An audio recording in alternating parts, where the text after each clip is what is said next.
Bonsoir, bienvenue dans ce nouveau numéro du Grand Invité de la rédaction. Aujourd'hui, nous sommes dans le Loir-et-Cher, à Blois, ville capitale d'un peu plus de 45 000 habitants.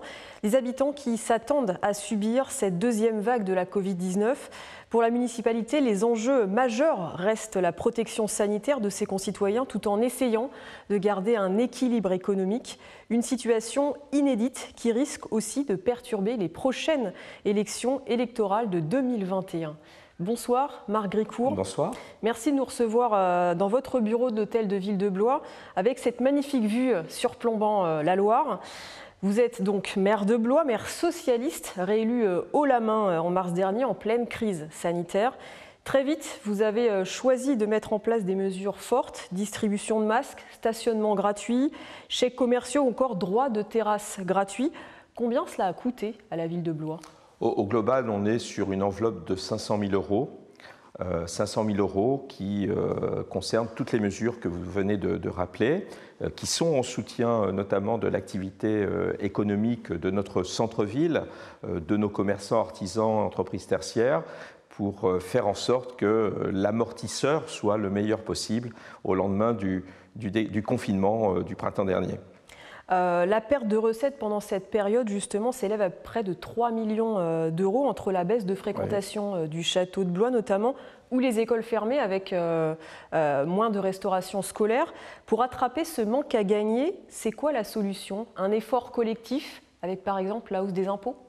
Alors non, il n'en est pas question, puisque c'est un engagement que nous avons pris déjà en 2014, une stabilité de la fiscalité. Nous sommes, avant 2014, nous sommes depuis 10 ans dans une stabilité. On ne peut pas augmenter l'imposition pour nos administrés, que sont les particuliers, mais aussi les entreprises. Donc c'est la recherche d'économies. Donc sur ces 3 millions de recettes en moins, c'est l'impact de la crise. Nous avons recherché des économies dans toutes les directions, à hauteur de 1,6 million à peu près. Et puis nous avons du coup augmenté l'emprunt puisque notre autofinancement a baissé. Donc augmentation de l'emprunt, recherche d'économie, et ça nous permet d'affronter cette année 2020 dans des conditions assez satisfaisantes, en pouvant assumer, et ça c'est important aussi, l'enveloppe d'investissement que nous avions prévue au budget primitif 2020. Et ça aussi c'est du soutien à l'activité économique et à l'emploi. Est-ce que ça veut dire que malgré l'emprunt, il y a des projets qui étaient dans les cartons qui ne verront pas le jour pour pallier justement à l'urgence ? Non, comme je vous disais, nous allons rester dans nos engagements au budget primitif, pris au budget primitif, et puis dans la prospective budgétaire à 6 ans.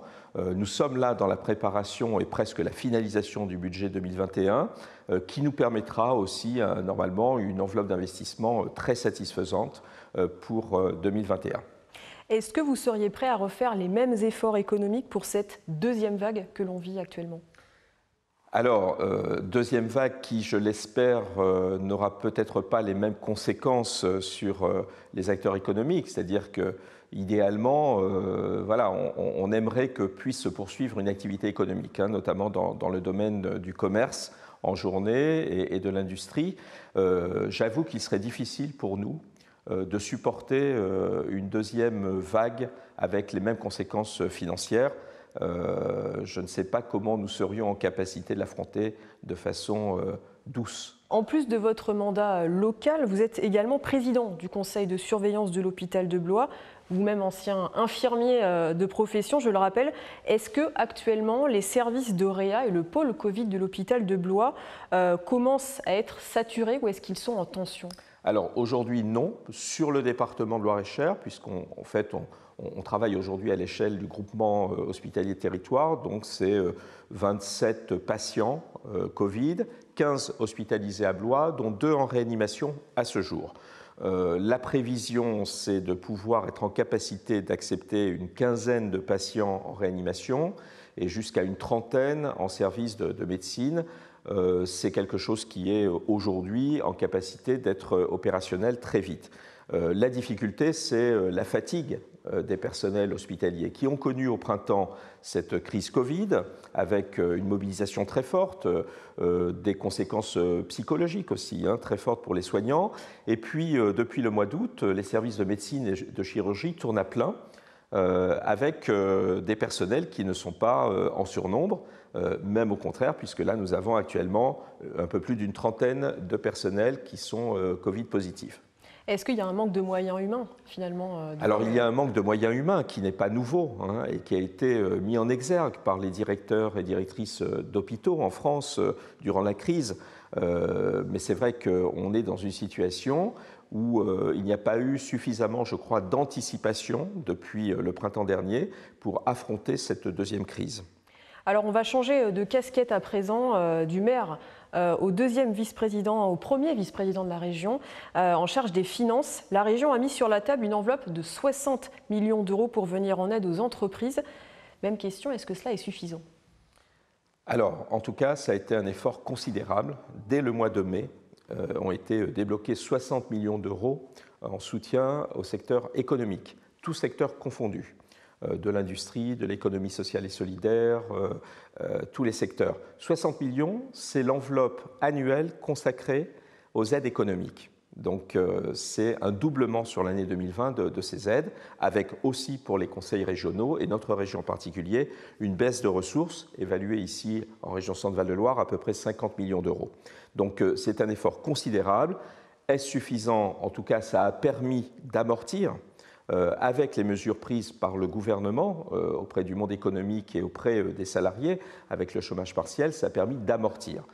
Qu'en sera-t-il l'année prochaine? Je ne suis pas devin, donc nous nous donnerons rendez-vous l'année prochaine pour examiner la situation économique et voir ce que nous pouvons faire, peut-être en plus, en soutien à ce secteur. Alors, est-ce que cette crise sanitaire est un bon argument pour repousser les élections régionales prévues en mars prochain? Alors, il peut y avoir en effet un argument en faveur d'un report sur la difficulté tout simplement à mener une campagne électorale. Et dans une démocratie, évidemment, mener une campagne électorale, c'est quelque chose d'important, d'essentiel. Donc, pour moi, c'est l'argument. Ensuite, le déroulement du scrutin, il peut se faire.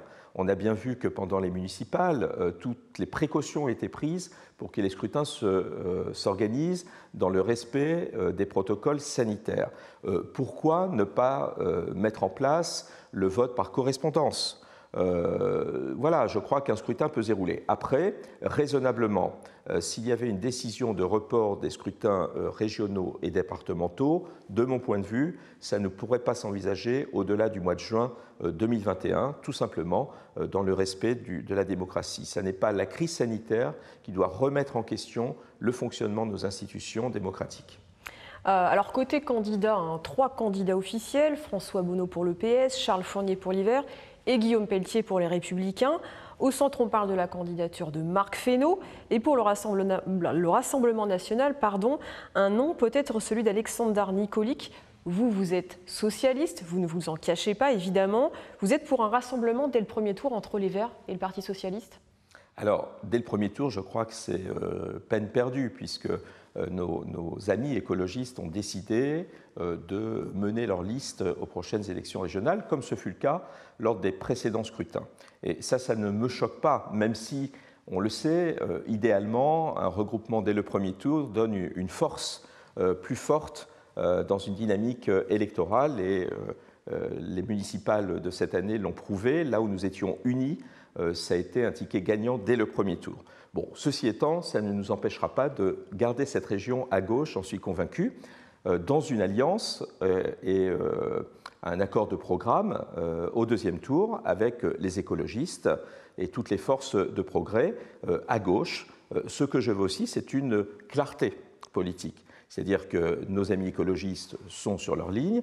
Nous, derrière François Bonneau, nous devons être sur une ligne sociale et écologiste, avec le Parti socialiste, bien sûr, en soutien, d'autres formations de gauche éventuellement, et puis en tout cas des personnalités qui se retrouveraient dans notre bilan et dans notre programme à travers ce que sont nos valeurs et nos convictions. En tout cas, c'est la gauche qui doit partir à ces élections et pas d'alliance avec des formations qui, aujourd'hui, à l'évidence, ne sont pas dans notre camp politique. Alors, aux dernières élections régionales, en 2015, les Verts avaient fait 6,6%. Là, la donne a changé. Est-ce que la vague verte vous fait peur? C'est-à-dire, est-ce que le ticket gagnant, ce sera Vert-PS et non pas PS-Vert? Non, moi je crois que nous avons capacité, si nous sommes socialiste, derrière François Bonneau, sur une ligne claire, ambitieuse sur le plan environnemental aussi, parce que ça nous oblige aujourd'hui, le contexte, les enjeux environnementaux nous obligent tous. Et à gauche, nous pouvons mieux faire, et nous devons mieux faire. Et ça ne peut se faire qu'avec nos amis écologistes.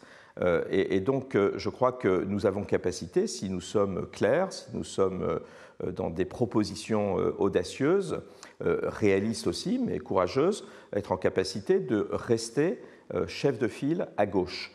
Mais si c'était les écologistes, eh bien, écoutez, ça ne me désolera pas. L'important, c'est qu'au deuxième tour, nous soyons majoritaires à gauche, les défenseurs du social et de l'écologie.